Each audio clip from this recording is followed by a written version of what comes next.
You might be sitting there not understanding how understanding relates to discipline. Not to worry.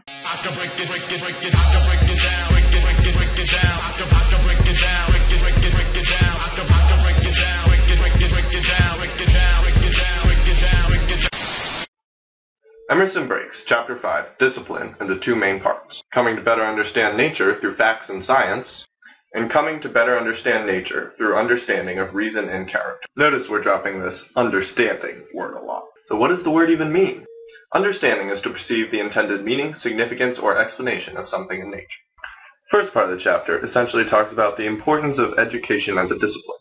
The formal education, as Mark Twain might have called it. Emerson summarizes the first part of this chapter when he says, "Nature is a discipline of the understanding and intellectual truths." In other words, through an education in the laws of how nature works, we can come to better understand space and time.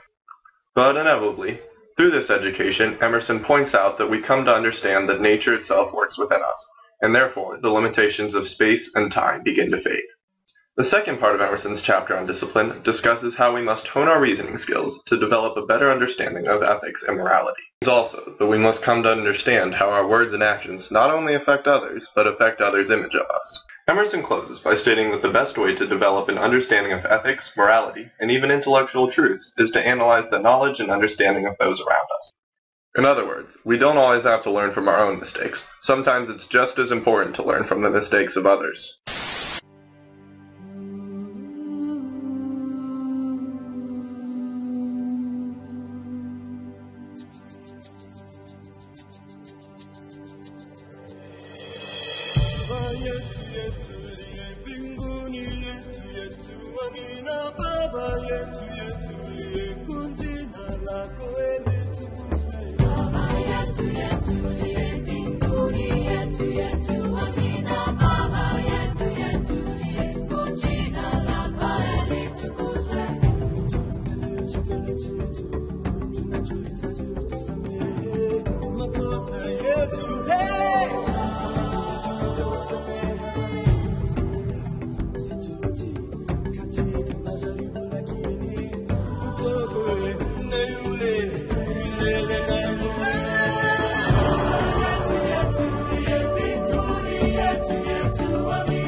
The wise man shows his wisdom in separation, in gradation, and his scale of creatures and merits. Essentially, this sentence tells us that to understand nature, we must understand its value, and thereby categorize each element within it.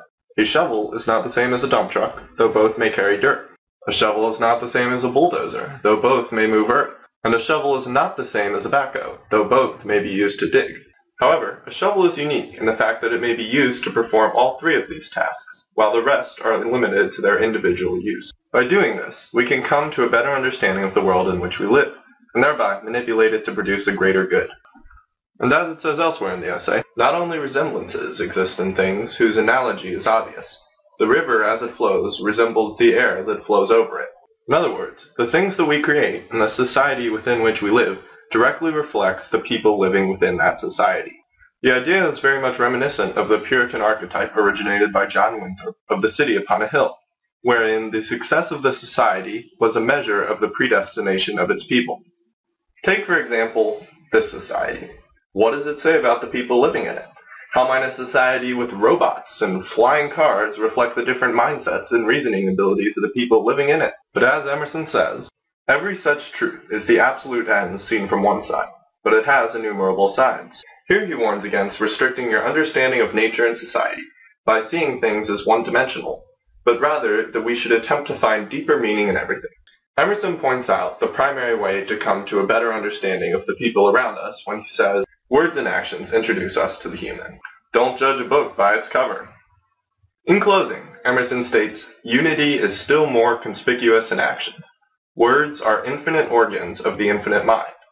They cannot cover the dimensions of what is in truth. They break, chop, and impoverish it.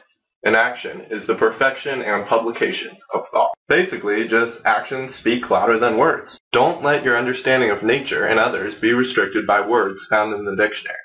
Because true discipline, true understanding of nature, requires knowledge beyond that can be found in textbooks.